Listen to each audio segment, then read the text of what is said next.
This is Chasing the Horizon, a podcast by, for, and about motorcyclists, brought to you by Dunlop Motorcycle Tires and the BMW Motorcycle Owners of America.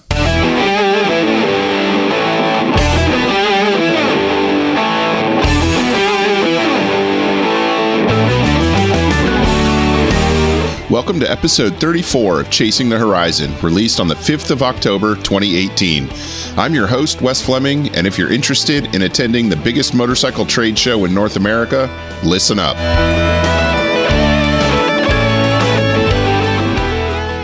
Since this is a special out-of-sequence episode, there's not going to be any news.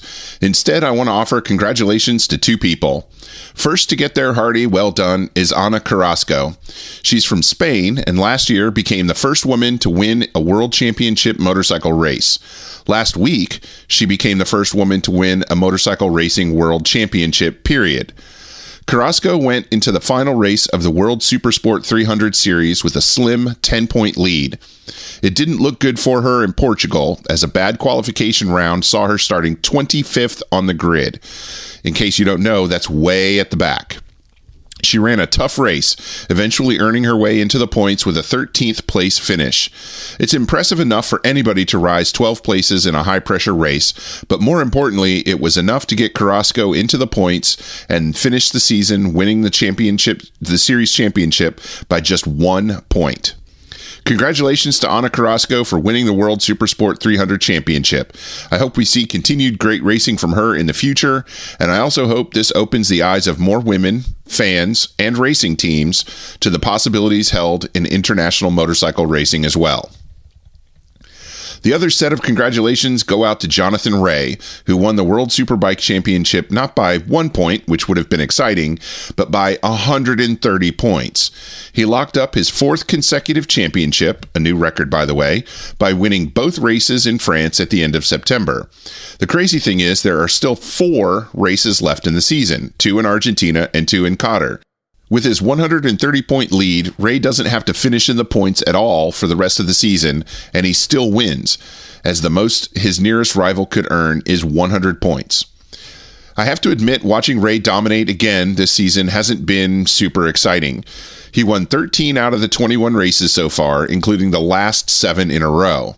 He's now won 67 races in his career, well shattering old records, and finished on the podium 130 times, equaling the record of racing legend Troy Corser. Clearly, Rea is set to break more records, but I've found more excitement in watching whatever's going on behind him than actually watching him. It's become expected almost that Rea will win, so I don't think anybody is really surprised that he's wrapped up another World Superbike Championship. What I think will be interesting to see is what he does in the final 4 races of the season. I can't imagine him slacking off just a bit to protect himself, but it might be interesting to let some other riders gain some glory by ending their race on the podium. I mean, just imagine if he backed off just 1 second a lap and allowed his teammate Tom Sykes to win a race, or anybody else on the grid really. World Superbike has changed its rules several times to try to mediate Rea's dominance, including their unique second race gridding rules, where the podium finishers of the first race start the second race on row 3. It hasn't been enough to tamp down Rea's clear dominance, but at least it's created some exciting runs through the first couple of laps in the second race at each circuit.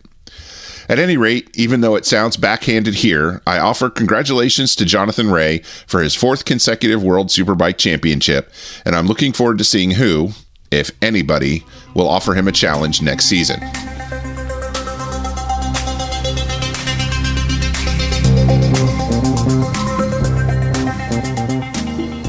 This special off-schedule edition of the show features a discussion with Larry Little, one of the driving forces behind the AIMExpo, the largest single powersports trade show in North America. Every year it brings in manufacturers, dealers, and consumers from all over the world, and it's been growing every year since its inception. This year the show is in Las Vegas. Thursday and Friday, October 11 and 12, the show is open only to the industry, and Saturday and Sunday, October 13 and 14, the show is open to the public. If you can get to Las Vegas on Saturday or Sunday, you should. AIMExpo is a fantastic expression of the motorcycle industry on this continent and worth the trip for everybody that rides. Larry is also vice president and the general manager of the Motorcycle Industry Council, which now owns and runs the AIMExpo. He took some time out of his incredibly busy pre-show schedule to talk to us about both the AIMExpo and the MIC. And after that brief introduction, Larry, welcome to Chasing the Horizon. It's good to hear from you. Hey, Wes, it's great to be here. Thanks for having me on today. Yeah, no problem. One of the things that I like to do with the show is talk to people in the motorcycle industry, and that's why I've been wanting to talk to you for a while, because you're involved with two things that I think are big on the motorcycle industry side of things. Not just riders, but the whole industry. And one is the AIMExpo, and the other is the Motorcycle Industry Council. But before we get into that heavy stuff, I'd appreciate hearing a little bit about how you got into motorcycles in the first place, because, that's the thing that brings us all together. And it's a great place to start, and I always enjoy telling the story because it reminds me of why I really enjoy doing what I do, and because I've been involved with motorcycling most of my life. I think the first ride I got on anything that had two wheels and a motor was probably when I was about 12 or so, and lived in upstate New York in the country, and somebody had a campground locally, and there was an old Vespa that got beat around the campground. We used to ride that thing around the campground, and so learned to ride that for my first experience, and learned when and when not to use a front brake on dirt roads and that type of stuff. But pretty minimal in terms of. But grew up riding the back roads and single tracks of upstate New York. We were really close to the Massachusetts line, where the 6 days was held in '73 in the Berkshires. So I had off-road bikes and on-road bikes, and I always had a motorcycle. And then moved out to California in 1977 after I met the gal who became my wife. She worked at Yamaha at the time, and met her through a dealer in upstate New York, and then got into the industry with a sales job at Cycle News back in 1978. Worked there for a year and a half, and went over to Peterson Publishing, selling advertising on Motorcyclist magazine, and left there in '81 and went to work at Cycle World on the West Coast, selling advertising. Became the sales manager in '85, the publisher in '90, and was there until I left in 2010, when the big multinational at that point that ended up owning Cycle World, as well as a bunch of other magazines, Car and Driver and Road and Track and Woman's Day and Elle and a bunch of other magazines, decided they were going to get out of the media business. And so they offered me a chance to practice my retirement. So I took it and started working on this, did some consulting, and started working on this project that was AIMExpo not too long after I left there, because it was something that myself and a couple other folks in the industry had really talked about, the fact that, especially in 2010, when we were suffering following the crash of 2008, that the only real trade gathering we had back at that time in Indianapolis really had kind of dwindled down and really wasn't serving the industry very well. And it was produced by a private producer who was really mostly interested in making money off the industry, and they'd done actually a pretty good job for going on 50 years. But at the end, when business became tough, it was just they really weren't serving the industry. And so we wanted to create a platform that could emulate what goes on actually right now is going on in Germany at Intermot, and what'll happen in just over a month in Milan at AICMA, is to create a platform like that in the U.S. that served not just the trade aspect for the media introductions and to have the dealers come and do business with their suppliers and manufacturers, but also to have the ability to open the doors to the consumer right away when all that stuff is introduced. And so that was the premise, and I spent most of 2011 researching from a bunch of different perspectives. We did some targeted research to dealers to find out what they felt about the needs were. We talked to the manufacturers and the big distributors in the marketplace, and really determined that if we could produce something that was a platform that could accomplish all of those things and have good customer service on top of it, it would probably be a success. And so we built a business plan My partner in crime was a guy named Mike Webster, who did run the other show for many years, but had left a few years prior when he could see it really go in the direction that he wasn't interested in being aligned with. And so the show company that he went to work for was actually was the biggest producer of home and garden consumer shows in the U.S., but really wanted to broaden their portfolio. So we put a business plan together, and they bought into it. And so we basically partnered with them to launch AIMExpo we announced in early 2012 for a 2013 launch, and in October of 2013 we shoved off in Orlando, Florida, and this will be our 6th year after having been in Orlando for 4 years. We were in Columbus, Ohio last year, and we're in Las Vegas this year, and we have plans to go back to Columbus next year. So it's something that has resonated with the dealers. It hasn't, it's interesting because the U.S. is so spread apart compared to Europe. I mean, Europe, it's crazy in Europe. I mean, Intermot claims they'll get 150,000 people through the doors, and EICMA claims they get 500,000 people through the doors. But what's hard for us to really understand over here is that the U.S. is so large. I mean, by comparison to Europe, it's easy to get on a train from a number of different countries and get your way to Milan, or find your way to Cologne, either way, as if you're an interested consumer. But we're building. We had about 12 or 13,000 consumers over just 2 days last year, and I think Vegas we have a better shot at this year in growing the consumer side. But we've got actually dealers, trade attendees, dealers from more than 50 countries. Almost 50 countries around the world in all 50 states. Oh, so that's fantastic. Yeah, it is. I mean, we really are an international show in the U.S., but, we're 6 years old. We're not 100 years old like EICMA. Right.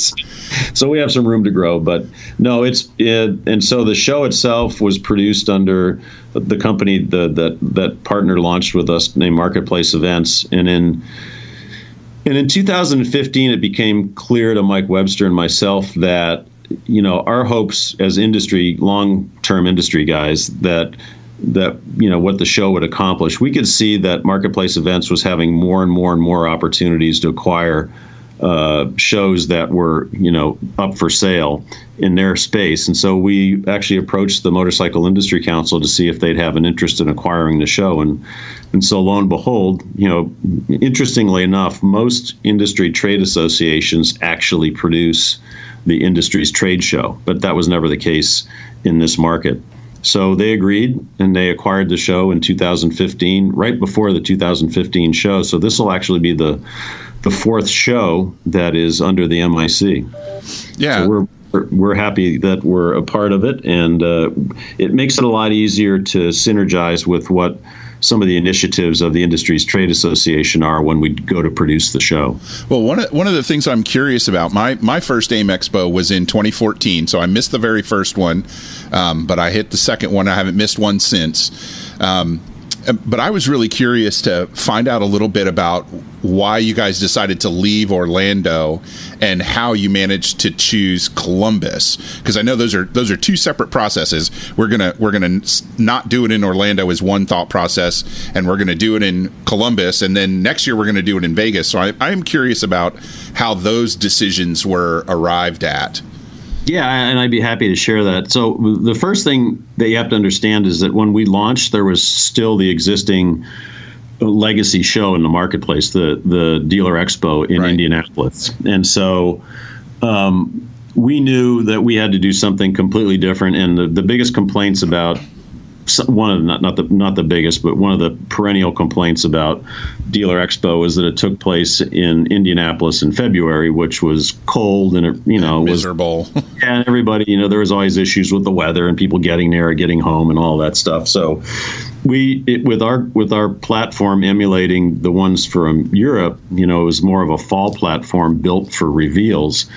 And we decided that, if we were going to do something, we were going to do it in a place that had really nice weather, and you had other things you could do in the city if you really wanted to do it, and bring your family and go to any of the theme parks down there and do that kind of stuff. That was the reason we selected Orlando. And it was a great launch city. Our original plan was to be there 3 years. We ended up being there 4. But we knew that one of the challenges is getting enough retailers to come to the trade portion of the show to make it successful. And while we were marginally successful the first year and it grew a little bit the second year, we could tell that, if you draw a 500-mile circle around Orlando, you get a lot of water. Yeah. And so the reason that the other show the Legacy show was always fairly successful over its nearly 50-year run was that it was either in Cincinnati or Indianapolis. And that's because that's the sweet spot between it's the densest area of the country for power sports retailers, for brick and mortar motorcycle shops. And if you draw a line around Columbus, a circle around Columbus of 500 miles, 41% of the nation's power sports brick and mortar retailers all fall within that 500-mile circle. So that's really the reason we selected Columbus. And we were always had an open mind to moving it around the country because this is a big country, and traditionally the West Coast dealers have a hard time getting on a plane and going to the East Coast, and the East Coast going west and all that stuff. So we knew from our post-show surveys of the dealers that we always asked them, okay, if we didn't have the show in Orlando, or Columbus, where would you want to go? And Vegas was always top of the list. And, I think in a lot of cases that was because over the years, a lot of the OEMs, the motorcycle manufacturers themselves, had dealer meetings in Las Vegas and brought the dealers to Vegas. So they love coming to Vegas. This is a little bit different scenario because the manufacturers aren't bringing or paying their dealers to come. They got to come in their own nickel. But as evidenced by the pre-registrations we've got from all over the world and from all 50 states, I think this is actually the first year we've had all 50 states represented at the show. And Vegas is unquestionably going to be a good place to do the show. Unfortunately, it's just a little bit more expensive for the show producer, the exhibitors, and the dealers to attend. The hotel rooms are a little bit more expensive. Mm-hmm. So that's why, we know that when we go back to Columbus, we'll probably have the same challenges of getting West Coast dealers to come. But if we get some to come for the first time to this year's show, and they see how important it is to their business and understanding how to help grow their business and relate to the modern consumer from a lot of the workshops and seminars that we do at the show, I think we'll see a lot of them follow us back to Columbus. Well, and one of the things that I think is a little bit unique. Now, I've never been to Intermod, I've never been to AIMExpo, so I don't have a big basic comparison. I've only ever been to regional motorcycle shows and the IMS that travels all around the country over the winter. But one of the things that I find really interesting about the format of the AIMExpo is over the course of 4 days, you've got it split up into 2 days only for the industry, Thursday and Friday, and then Saturday and Sunday completely open to the public. So how did that play into the original concept of the AIMExpo, and how does that kind of, do people respond to that? Well, I think it's important that, at the beginning of the day, this is a trade show for the industry, and that's the critical component of the show to get launched. So you can launch new products. You can talk to your retailers about the programs you have for the products, in that coming year, and what's exciting about that product. But it's also important to be able to keep the excitement rolling and open it right up to consumers as soon as you can. And as I said before, it's not rocket science. We just emulated what the platforms were over in Europe. I mean, right. It works. And so, but the one component about AIMExpo that was never really levered either at the Dealer Expo in Indianapolis, it was levered a little bit at the IMS, but by the time IMS rolls around, all those products that you see on the show floor have already been introduced for a couple of months. Mm-hmm. There's a rare introduction at maybe the New York show, but so the media is not as big a component. But at AIMExpo, the media is a very large component. We look at AIMExpo as a three-legged stool, and it's really comprised of media attendees, the trade, the dealers that come, and the consumers. And it's those three that prop up the platform that make it work. And any other business that gets done And there's a lot of it, to be honest with you. It's, you think of, I'm going to either do business, I'm going to sell to a dealer, or I'm going to sell to a consumer. But the reality is there's a lot of business that goes on between companies in the industry that gets accomplished at the show as well. And it's not really, we don't promote that because that's just normally what happens. That's a normal interaction at a show that you find somebody that to do business with that you hadn't considered before because you're in the same space at the same time, which is always the argument for why the internet is a great place to learn about information. It's not a great place to meet people and create interactions for further business. Yeah, and one of the things that I've kind of learned about the internet as time goes on is the big trade shows, no matter what the industry is, big trade shows used to be the place to debut your new products. And everybody looked forward to it, and everybody knew if you missed out the first day, you were going to miss out on something big that was new or hot or awesome. But now with the internet, and we've got this, constant barrage 24/7 of information, the big manufacturers don't always wait for the trade shows. They might, they might bring the new bikes or the new products to the trade show, and that's the first time people can look at them, touch them, see them, feel them. But they've already, kind of put it out on the internet, or they've had a press launch or something like that. What I'm thinking of specifically is BMW just announced its new R1250 GS and RT. They had a press event in Portugal. So the pictures are out, the specs are out, the information is out, and now they're going to bring those bikes to Intermot, where 20 years ago, pre-internet, they would have debuted the bikes at Intermot instead. Right. So how do you feel like that whole internet concept is played into trade shows in general and the AIMExpo specifically? Well, I think a couple of things have happened that I think, shows aside, I think that with the global economy and with, the globalization of product. So it used to be that, the U.S. would kind of get a certain specific product and Europe would get a kind of a different product. So the products are always a little different. But now with the efficiencies that are honed into manufacturing, the product development is pretty much a global platform. Right. And so it's not really a specific platform. There's markets that will, for instance, I think the Goldwing is probably a great example. That's a U.S. driven product. I mean, that's built for the U.S. It may be sold in other parts of the world, but 80% of that production run is going to come to the U.S. and be sold here. Right. But that's kind of rare. We'll have, Kawasaki did some intros at Intermot yesterday and today, but they're going to do one or two global reveals at AIMExpo this year as well. Which is nice. Yeah, it is. It's great. We've had Yamaha do some global stuff in the past, and that's really what our aspirations are for the platform, is to have more global reveals that are obviously with product that's probably, going to be most successful in the North American market. But, I just think it's a function of the channels that are available to any brands to get the information out. I mean, when I was at Cycle World, so when I was publisher at Cycle World, there was a lot of times that we would pitch and get exclusives on stories where we would be going right along the way when the product was being developed, under an NDA, and then we would have the story published at the same time that the product was revealed, along in the same month that the magazine was put out, right. Basically, and even these days, the stories line, but now it makes more sense to just bring everybody, have them get the experience, and so when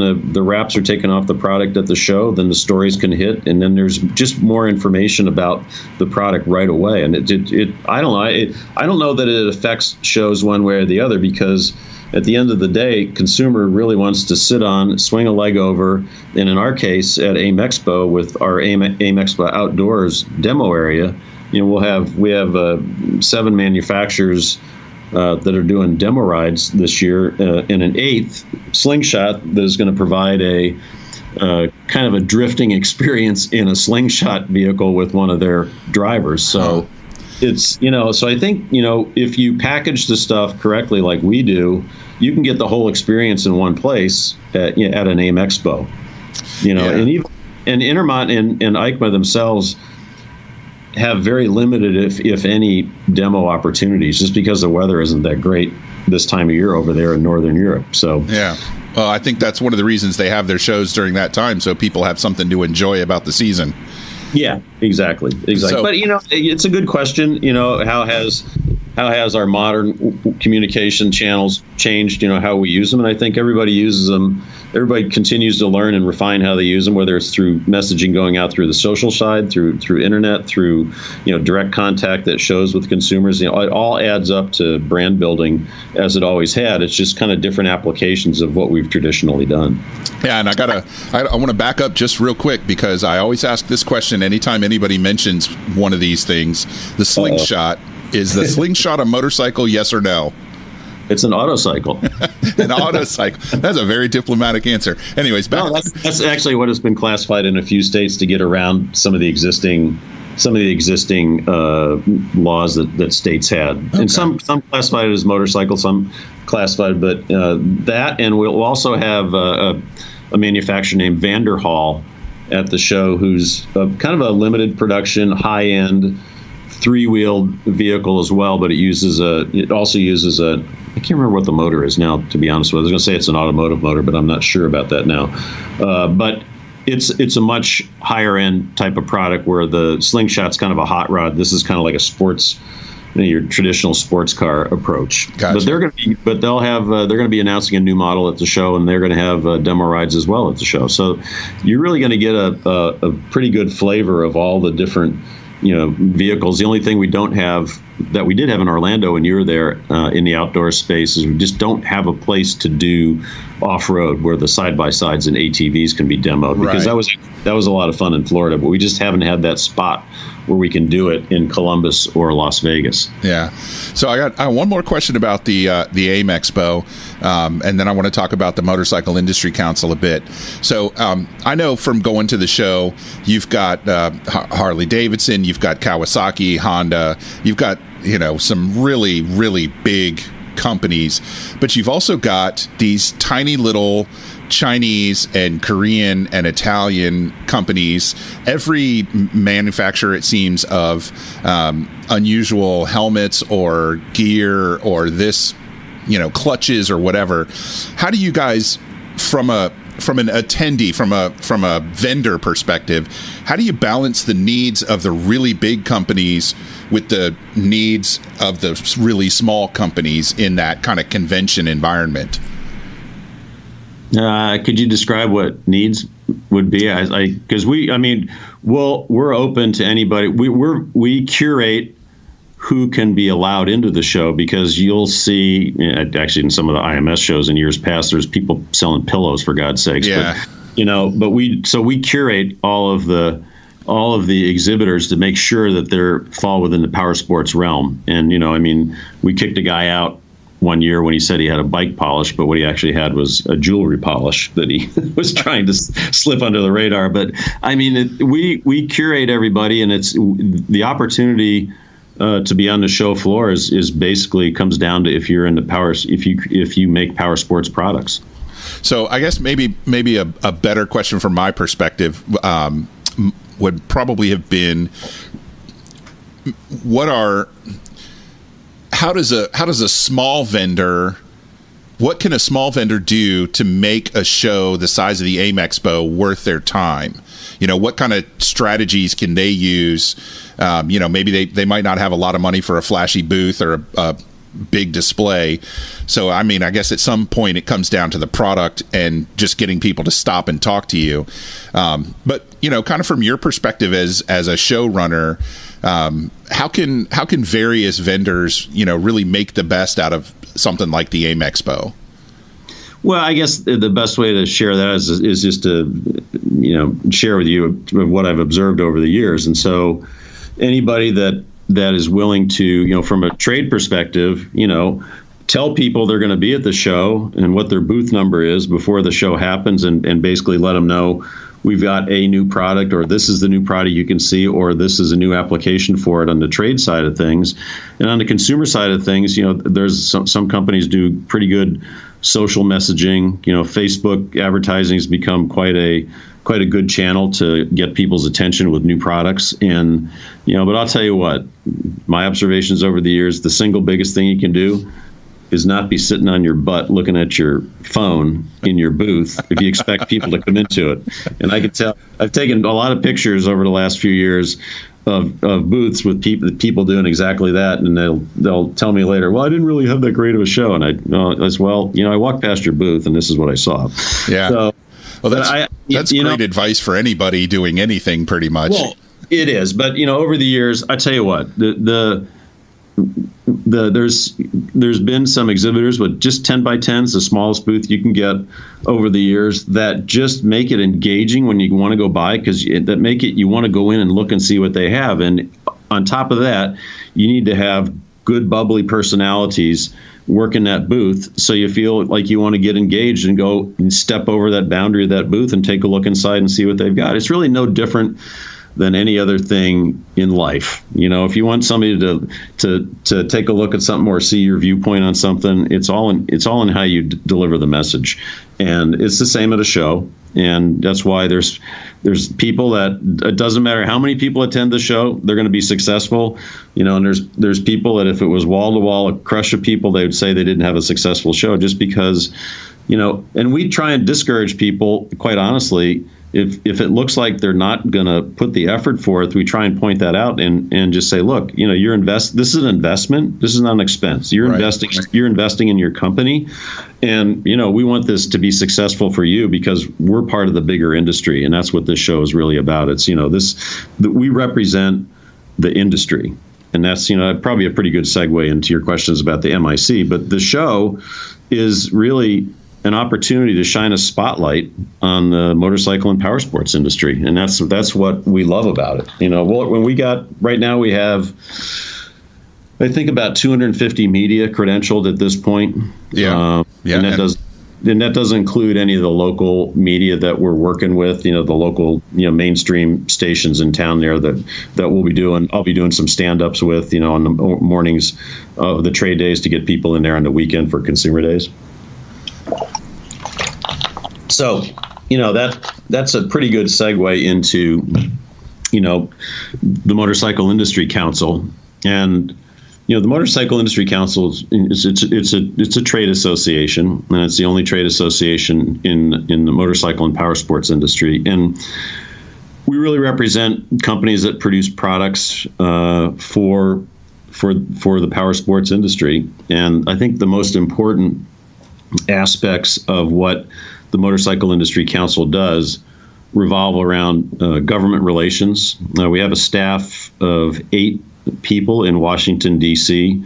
that interact with the legislative branches to work with and to, and in fact, we just sent a press release out today about the work we've been doing on the tariff issues because we were able to get power sports helmets and some other products that there's a lot of, primarily most of that product that comes in from China these days. And we were able to get to work with the trade folks back there and get those lines redacted out of the tariff agreement. So we do that kind of work. You may remember the lead ban from a few years ago when kids weren't going to be able to ride their motorcycles because batteries actually had lead in them. Who knew?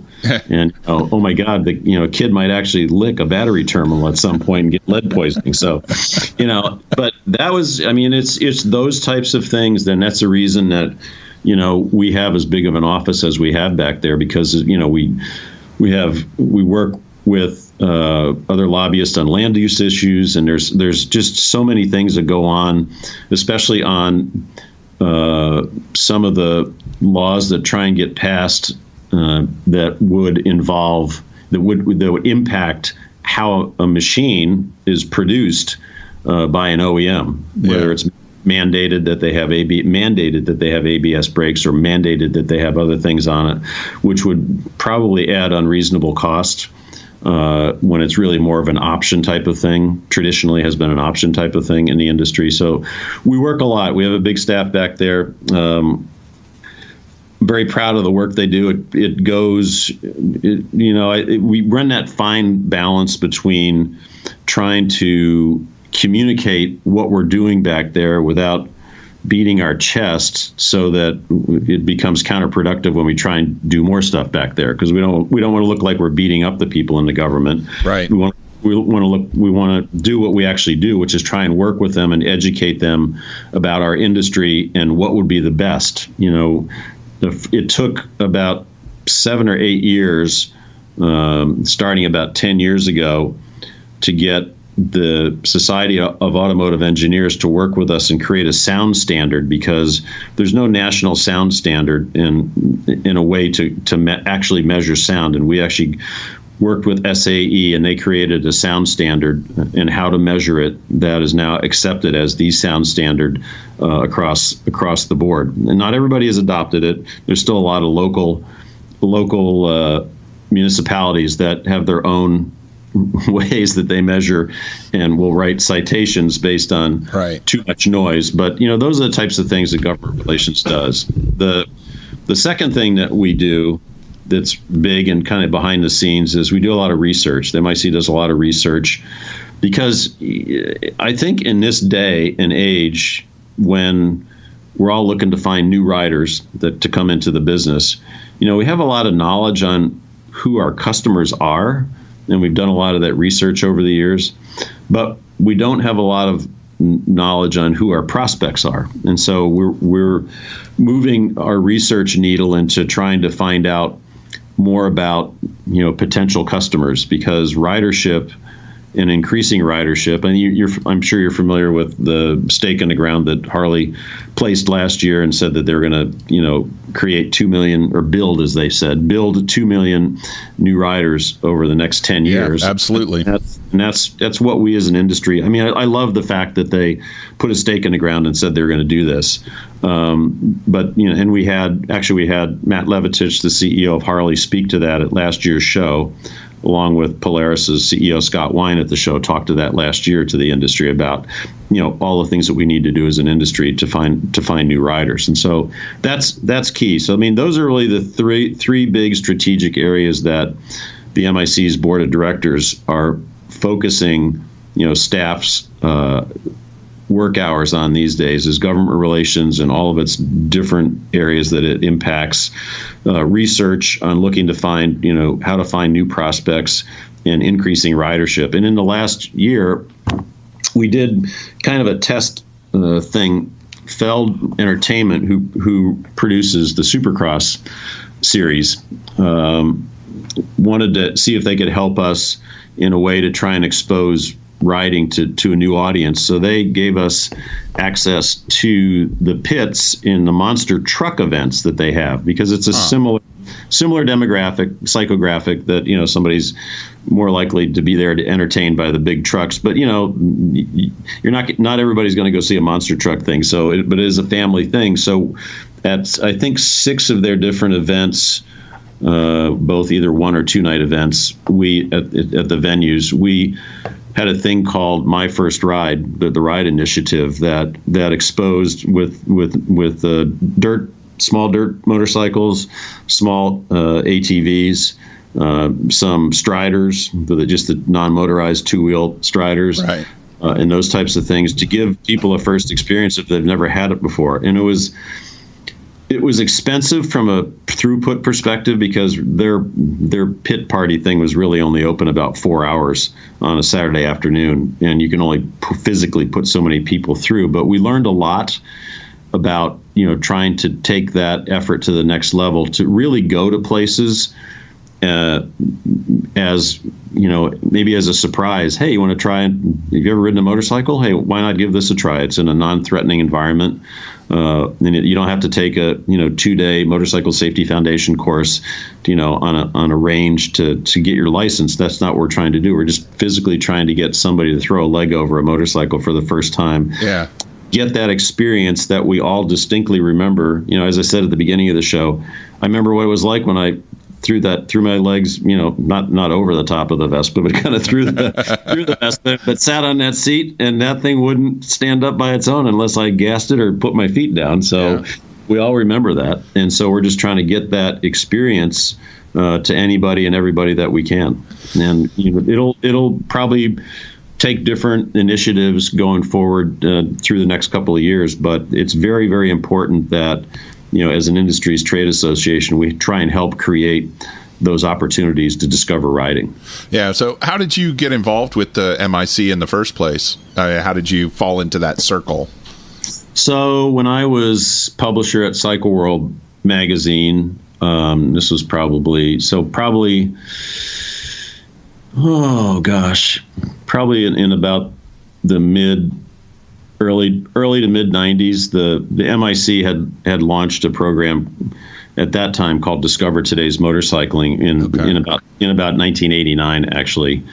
And I was following it and kind of became involved in that program because I saw that it was really what we needed to do. And interestingly enough, at that time, the reason we needed a program to showcase motorcycling was because when that program started, we did a LexisNexis, which is basically a search across content for motorcycling, and discovered that 85% of the mainstream content about motorcycling was negative, and that was in the late 80s. And at that time, that was higher than the tobacco industry. Wow. So, I didn't know that.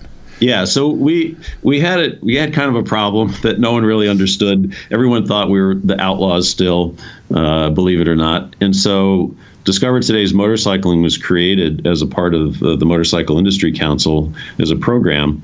And its initial mission basically was to find journalists who were riders, mainstream journalists who were riders, or we might be able to get interested in riding by giving them a basic rider course or bringing them on a ride somewhere and seeing how much fun it was.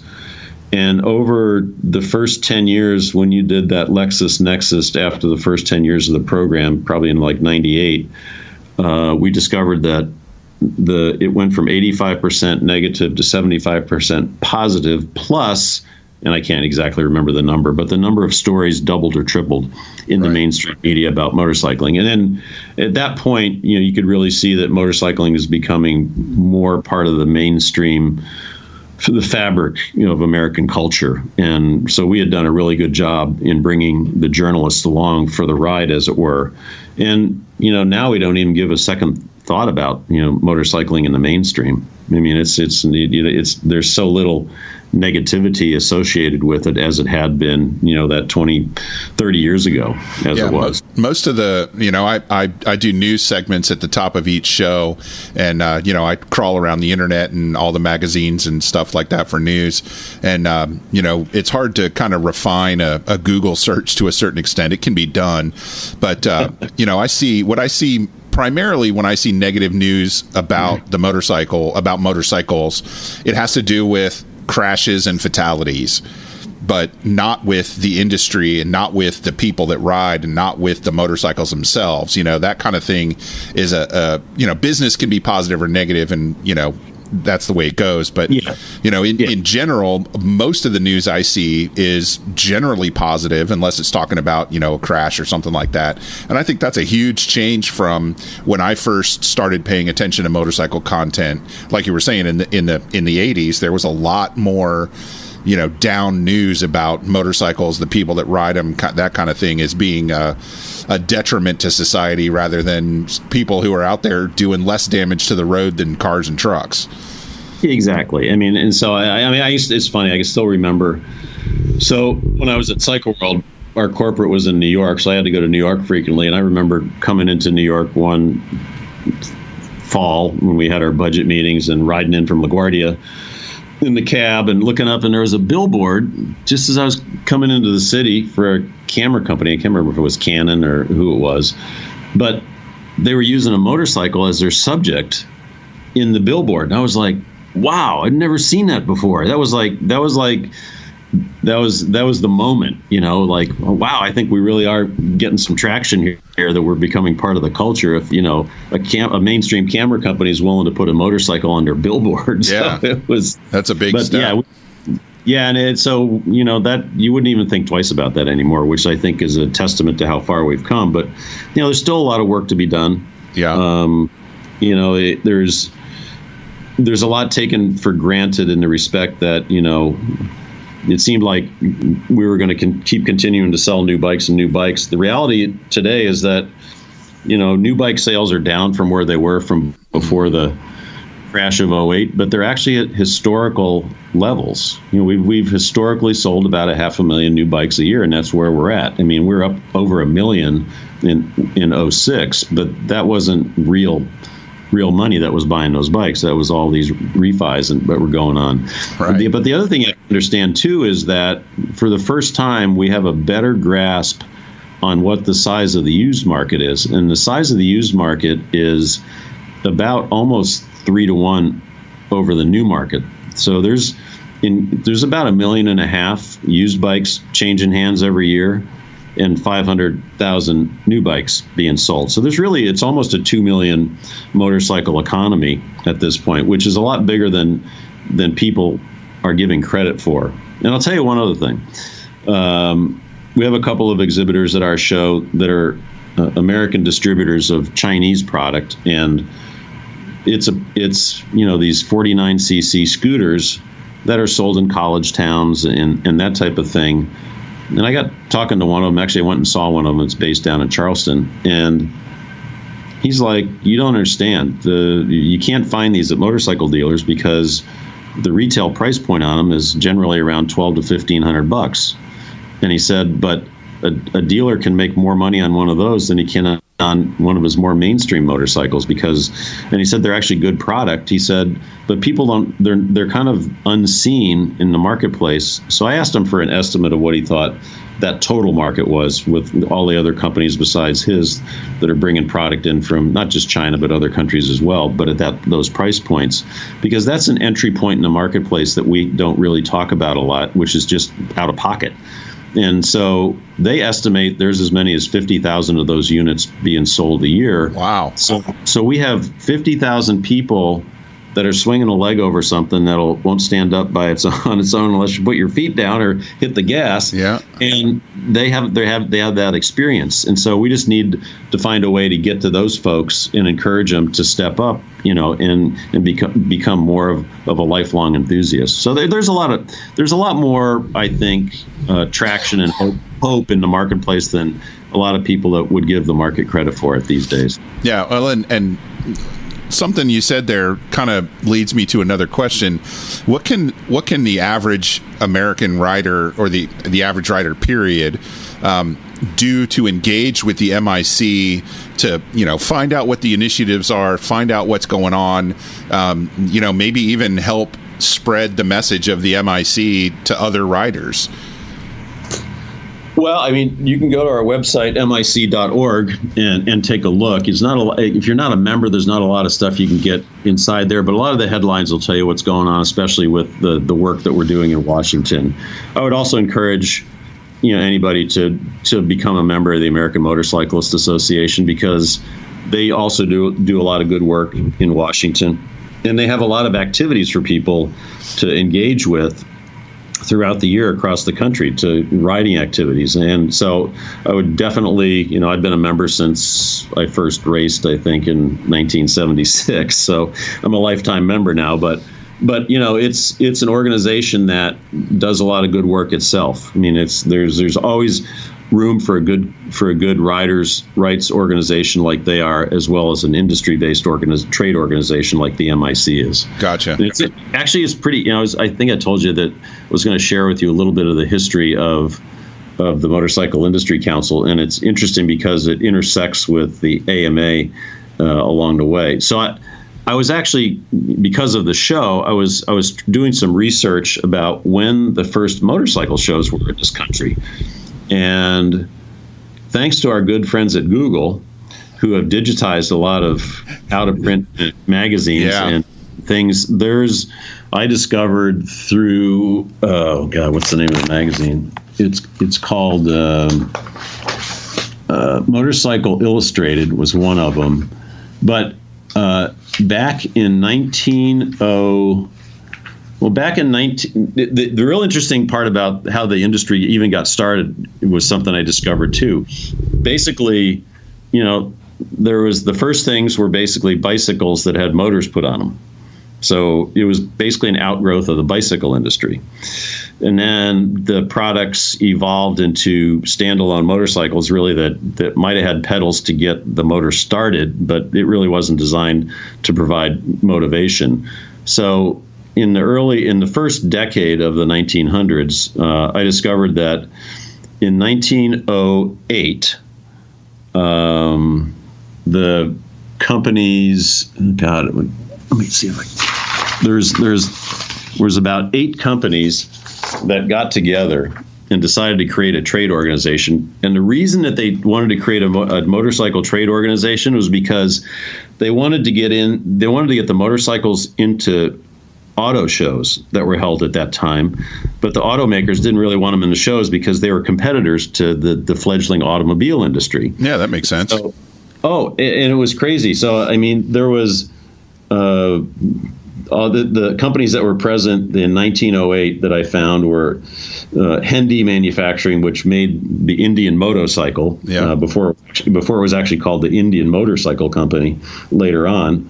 The American Motor Company, the Reading Standard Company, the Aurora Automatic Machinery Company, the Auto Buy Company, the Harley Davidson Motor Company, Pierce Cycle, and Hornecker Motor Manufacturing. So these gentlemen got together and spent a year trying to organize, and finally in 1908 created an organization called the Motorcycle Manufacturers Association, and they had a constitution and bylaws and elected a president, and that went along. And in 1914 there was an aftermarket organization that had started up called the Motorcycle Trade Organization. Realized that they'd be better off together, so they created the Motorcycle Manufacturers and Trade Organization, and that was incorporated in 1914, and the MIC traces its roots back to that incorporation in 1914, but it really traces its roots back all the way to 1908 when the manufacturers decided to get together. And it's really funny that all the same problems that we think we have today they had back then. They had the same problems back then. So it was like they had hooligans. They had, it's so funny that all the stuff that happened back then it was just in a different time and in a different spotlight. So it's pretty funny. But it was great to find out. And there was an organization on the rider's side called the Federation of American Motorcyclists that was around at that time, and it floundered in 1916, where it was basically going to go out of business. And so the industry association took it under its wing for a few years and basically spun it back off in the early 20s, I think in the mid-20s, that became the American Motorcyclist Association. Huh. So all this stuff is interconnected if you go all the way back. It was really fun. I went back there to find out about the earliest shows, but ended up finding out about the earliest beginnings of the industry's trade association. So it's been a fun journey. And all you got to do is Google, early motorcycle shows or motorcycle organizations or that type of stuff, and you'll find this stuff on Google. Yeah, it sounds like somebody ought to write a book about that. Yeah, I mean, maybe someday when I get a little bit more time, I'm not doing so many shows here, I can start to do that. But it's really a fun exercise in understanding that those are the folks that organized our industry and enabled us to get to this point today. Because I mean, basically, they had the same. They needed to be able to have a voice with the government. At that time, they needed to work with the states because they're still physically building roads back in the early part of the last century. And, so it was, and it's funny, some of the stories I rode from this place to this place, which, today would be an hour, but, it would be an all day ordeal on trying to figure which road to take to get where. I mean, it's just so funny, but it's really encouraging for me to know that, throughout all those years that the industry is in very good hands with both the Motorcycle Industry Council and the American Motorcyclist Association. And, from the industry's perspective, we're a pretty vibrant organization, and to know that AIMExpo is now part of the MIC it's really the place that it should be, because we can do a lot more together being in the same building and under the same roof and in management than we could, separately. So I'm very happy about that. So we're looking forward to this year's show. We're looking forward to seeing you there. Yeah, I'm looking forward to being there. I've only been to Vegas once on a cross-country motorcycle trip, and I didn't really get to see much. I just, stayed with some family, and we slept for 2 nights and got out of town. Yep. So I'm looking forward to, I'm coming a day early and staying a day late so I can take in some of the sights and see what Vegas is all about before I have to pay attention to the expo itself and do my job. Sure. Well, there's going to be a lot there for your readers that want to come on Consumer Days. The Consumer Days are Saturday and Sunday, right? The 13th and 14th. And in fact, we worked with a couple other folks this year and saw an opportunity to create Power Sports Industry Week in Vegas. And so we worked with Feld Entertainment that produces the Monster Energy Cup Supercross race. It's really the all-star race for the Supercross folks. That's Saturday night at the Sam Boyd Stadium. There's Fantastic. actually an industry ticket price. If you go to our website, you can buy a discounted ticket to the race for that. Okay. The Las Vegas Bike Fest is downtown, and they're an event this is going to be their 17th or 18th year. They're kind of an international event, a V-Twin event, but a consumer event. And traditionally, their date had been a week before ours, and so we met with them, and they decided to move their date coincident with us. The Ride for Kids charity ride for kids with brain tumors. Yeah, I've done that before. Yeah, well, that's they move their date up, so it's going to be on Sunday. They're going to start at their traditional starting place at South Point and do their ride through Red Rock, but they're going to end up at the show. Fantastic. So they'll be at the show on Sunday. I've actually worked with that organization, that foundation, for about 14 years, serving on their board, because when I was at Cycle World, we did a lot of work with them to help create awareness and raise money. So it's kind of a labor of love for me to be able to have that ride end up at AIMExpo. Yeah, it sounds like it's going to be fantastic. Just a huge collection of motorcycle-related events all in one place, all at one time, for every kind of rider you can imagine. That's what we do. Yeah. That's what we do. We're in the show business. But you know what? It's so exciting for me because every year at this time, it all comes together. There's all that new product to see on the show floor. I actually never get to see it all. But I was just thinking about asking you, with all the work you have to do plain flat out running the show, do you get to see anything cool when you're there? Or, you have to kind of wait? I do, and it's more about when the show's getting set up. You'll be able to talk to people in here and see some stuff as they're building their booths and that kind of stuff. But once the show gets started, we're just running and gunning, making sure everybody's happy and things are running smoothly. And we have a great team that puts on the show that's been together for most of all the shows. Yeah, it's fantastically well organized. I fill out the survey every year and give you guys straight feedback on what I think worked and what I think didn't work. And I can't think of too many things that I've had suggestions for to make better, because it's really well organized. You guys take great care of the media, you take great care of the dealers, and then you got 2 whole days for consumers to come in and kick tires and try on new jackets and all that kind of stuff. It's really a fantastic opportunity. I absolutely encourage anybody within 500 miles to go, and if you live farther away than that, you should still go. Make a trip out of it. Las Vegas, there are so many flights to Las Vegas, and they're generally cheap. Yeah. Because they want you to come into town. And I'll tell you, the one thing I forgot to mention, since you've been to most of the other shows, is that for the very first time, AIMExpo Outdoors, which is our demo area with the manufacturers on street demo rides, literally, when you go out the exhibit hall into the show lobby and you go to the front door of the exhibit hall, the AIMExpo Outdoors is directly outside. It's the closest it's ever been. It's literally 3 minutes away. So, and we're very much looking forward to having that opportunity for folks to ride all those bikes as well. That'll be fantastic. Larry, listen, thanks for taking time out of your week. I know it's a show prep week. Things get crazy here, but I appreciate you taking the time to sit down and talk to me for a little while. And I will see you next week at the show. Looking forward to it, and looking forward to welcoming a lot of your visitors to the show as well. So we'll see you next week.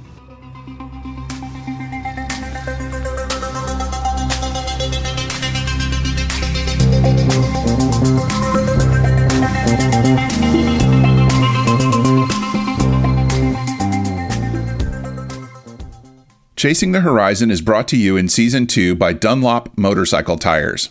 Motorcyclists the world over recognize the name Dunlop, and for good reason. With extensive global resources and a commitment to racing disciplines worldwide, Dunlop draws on a vast body of knowledge to develop innovative motorcycle tire technology. Much of this technology quickly makes its way to motorcycle riders, whether they ride on the track, street, or a weekend off-road adventure. Dunlop maintains extensive development and manufacturing capabilities in the U.S., focused on developing groundbreaking new products.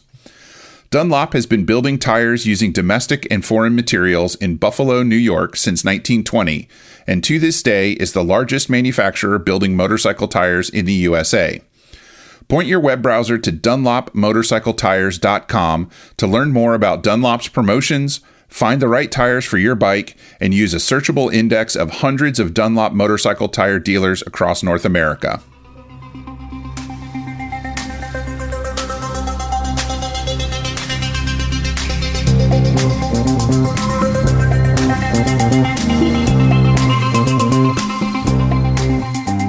Please take some time to engage with us on the internet. Chasing the Horizon is on Facebook, Twitter, and Instagram. And of course, you can visit the website at chasingthehorizon.us for show notes and links for all the sponsors, news items, and guests. There's a mailing list with exclusive content and giveaways open only to subscribers. You can sign up at tinyletter.com/chasingthehorizon. Thank you for coming back for the 34th episode of Chasing the Horizon. Episode 35 will feature the promised discussion with Indian Scout Bobber Build-Off winner Fred Juarez and will be out on October 15th. Thanks for listening. We'll see you out there somewhere on the road or off it. Ride safe.